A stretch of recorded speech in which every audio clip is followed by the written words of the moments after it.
Hoje vou compartilhar a palavra que está transformando a minha vida e pode transformar a vida de você também. E começando com Mateus 27, que diz assim: De manhã cedo, todos os chefes de sacerdotes, líderes religiosos do povo, tomaram a decisão de condenar Jesus à morte. E, amarrando-o, levaram-no e o entregaram a Pilatos, o governador.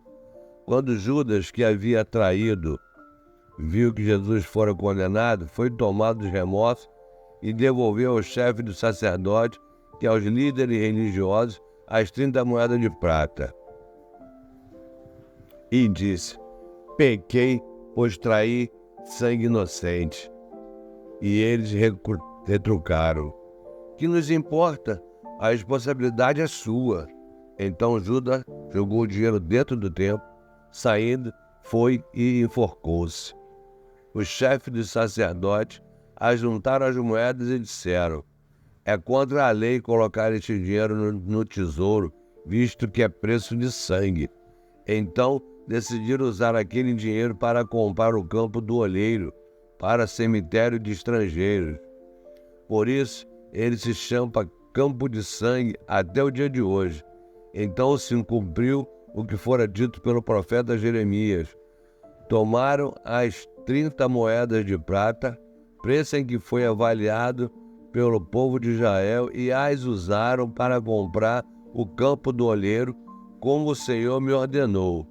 Jesus foi posto diante do governador e este lhe perguntou: Você é o rei dos judeus? Respondeu Jesus: Tu o dizes. Acusado pelo chefe dos sacerdotes e pelos líderes religiosos, ele nada respondeu. Então Pilatos lhe perguntou: Você não ouve a acusação que eles estão fazendo contra você? Mas Jesus não lhe respondeu nenhuma palavra, de modo que o governador ficou muito impressionado. Por ocasião da festa, era costume do governador soltar um prisioneiro escolhido pela multidão. Eles tinham, naquela ocasião, um prisioneiro muito conhecido chamado Barrabás. Pilatos perguntou à multidão que ali se havia reunido: Qual destes vocês querem que lhes solte? Barrabás ou Jesus chamado Cristo? Porque sabia que o haviam entregado por inveja. Estando Pilatos sentado no tribunal, sua mulher lhe enviou esta mensagem: Não se envolva com este inocente, porque hoje, em sonho, sofri muito por causa dele. Mas os chefes dos sacerdotes, os líderes religiosos, convenceram a multidão a que pedissem Barrabás e mandasse executar Jesus. Então perguntou o governador: Qual dos dois vocês querem que eu lhes solte? Responderam eles: Barrabás. Perguntou Pilatos: Que farei então com Jesus, chamado Cristo? Todos responderam: Crucifica-o. Por quê? Que crime ele cometeu? Perguntou Pilatos. Mas eles gritavam ainda mais: Crucifica-o. Quando Pilatos percebeu que não estava obtendo nenhum resultado, mas pelo contrário estava se iniciando um tumulto, mandou trazer água, lavou as mãos diante da multidão e disse: Estou inocente do sangue deste homem. A responsabilidade é de vocês. Todo o povo respondeu: Que o sangue dele caia sobre nós e sobre nossos filhos.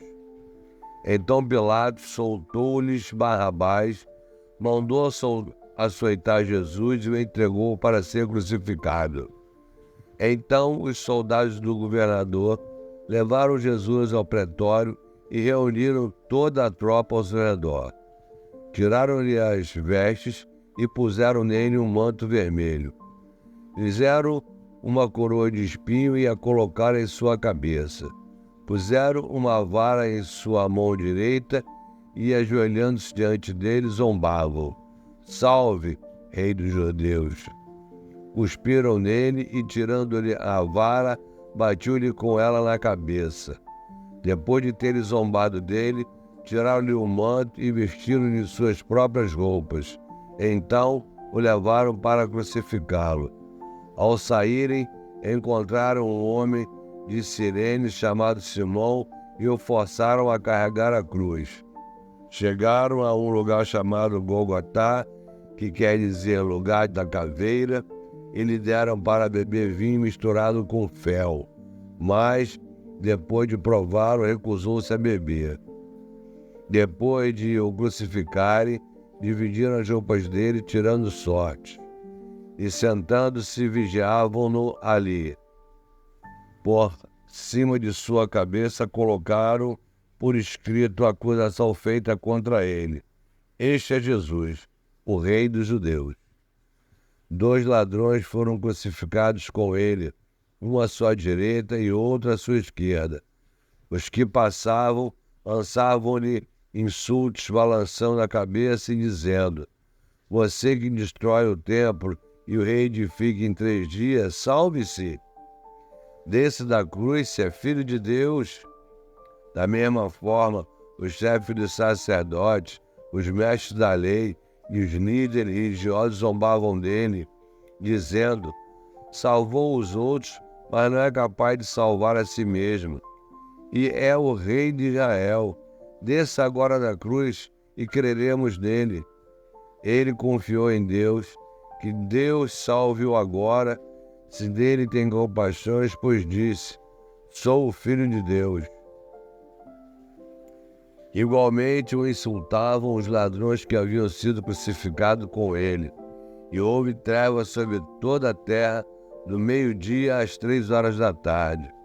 Por volta das 3 horas da tarde, Jesus bradou em alta voz: Eloi, Eloi, lama sabachthani, que significa: meu Deus, por que me abandonaste? Quando alguns dos que estavam ali ouviram isso, disseram: Ele está chamando Elias. Imediatamente, um deles correu em busca de uma esponja, embebeu-a em vinagre, colocou-a na ponta de uma vara e deu a Jesus para beber. Mas os outros disseram: Deixa-no, vejamos se Elias vem salvá-lo. Depois de ter bradado novamente em alta voz, Jesus entregou o Espírito. Naquele momento, o véu do santuário rasgou-se em 2 partes, de alto a baixo. A terra tremeu e as rochas se partiram. Os sepulcros se abriram e os corpos de muitos santos que tinham morrido foram ressuscitados. E saindo dos sepulcros, depois da ressurreição de Jesus, entraram na cidade santa e apareceram a muitos. Quando o centurião e os que com ele vigiavam Jesus viram o terremoto e tudo o que havia acontecido, ficaram aterrorizados e exclamaram: Verdadeiramente, este era o Filho de Deus. Muitas mulheres estavam ali observando de longe.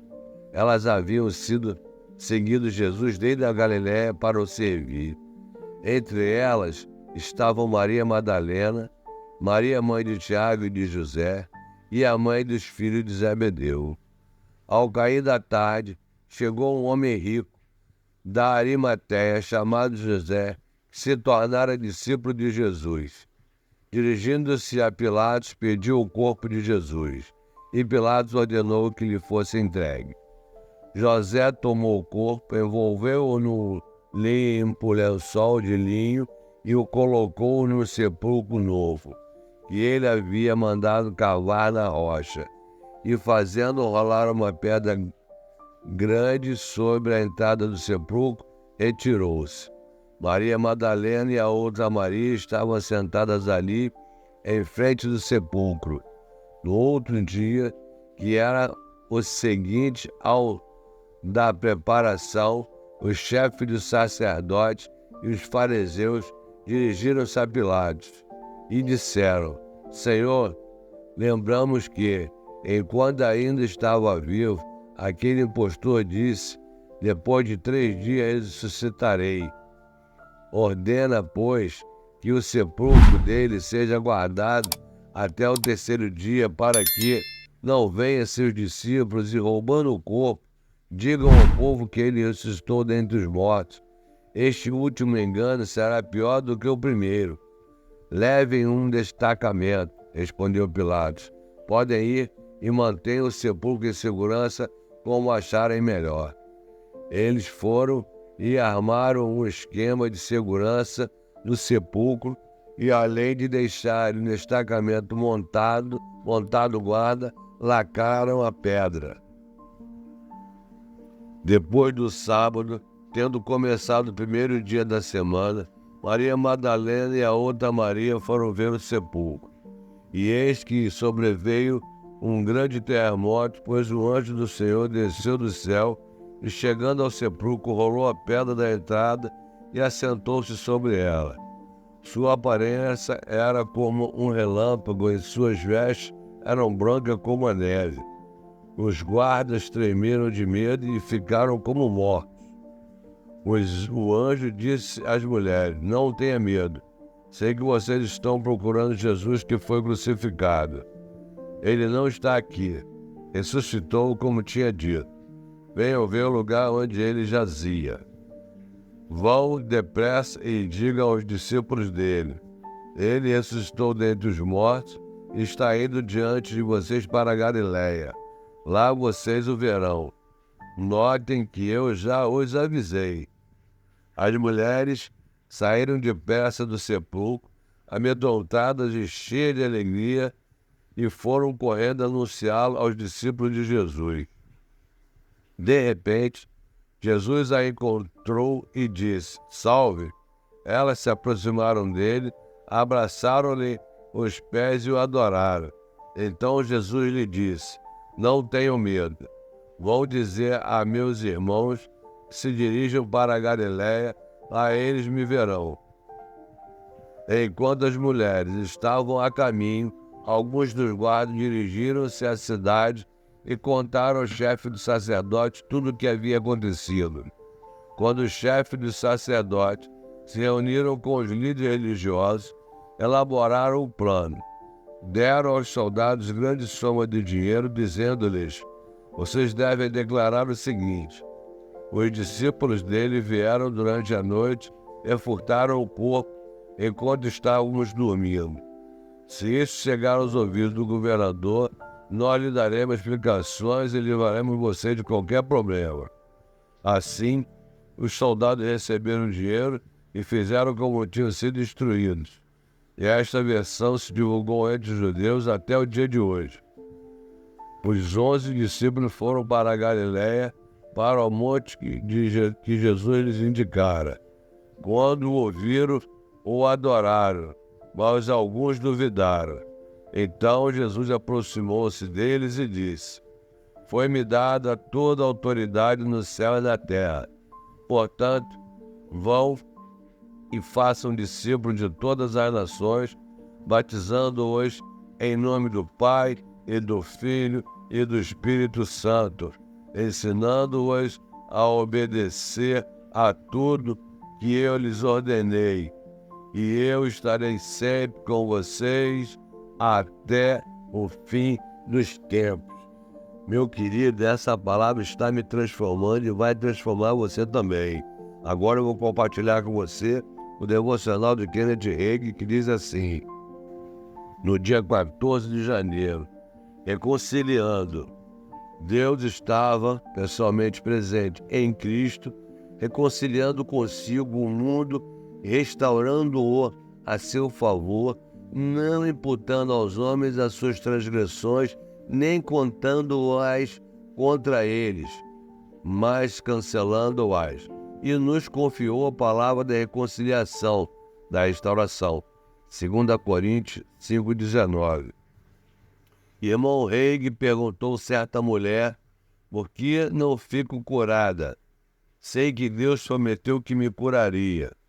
Compreendi o problema dela e procurei ajudá-la. Não, senhora, Deus não prometeu que a curara, assim como não prometeu que salvará os perdidos. Em lugar algum da palavra de Deus está escrito: Deus prometeu salvá-lo. Não, a palavra de Deus declara que Deus já fez algo a respeito da sua salvação. Deus colocou seus pecados e suas iniquidades sobre Jesus. Deus já nos reconciliou com Ele por meio de Cristo. Ele nos deu o ministério da reconciliação. Devemos contar às pessoas que o Senhor estava presente em Jesus Cristo, reconciliando o mundo para ter comunhão com Ele. Deus não está imputando aos homens os seus pecados, os quais já não são considerados. Ora, disse alguém, todos seremos salvos e não é verdade? Não, as pessoas precisam aceitar a reconciliação que Deus oferece. Devemos nascer de novo, porque somos pela própria natureza filhos do diabo. Oh, meu Deus, que palavra! E a confissão é a seguinte no devocional: estou reconciliado com Deus por meio de Cristo. Estou restaurado a favor de Deus. Ele tem me proporcionado o ministério da reconciliação. Então, essa foi a palavra de hoje. Se você está gostando, se inscreva no canal, dê o seu like, compartilhe, faça um comentário, que eu estou muito feliz e tenho certeza que essa palavra vai me transformar e vai transformar você também. Amanhã nos vemos de novo, em nome de Jesus.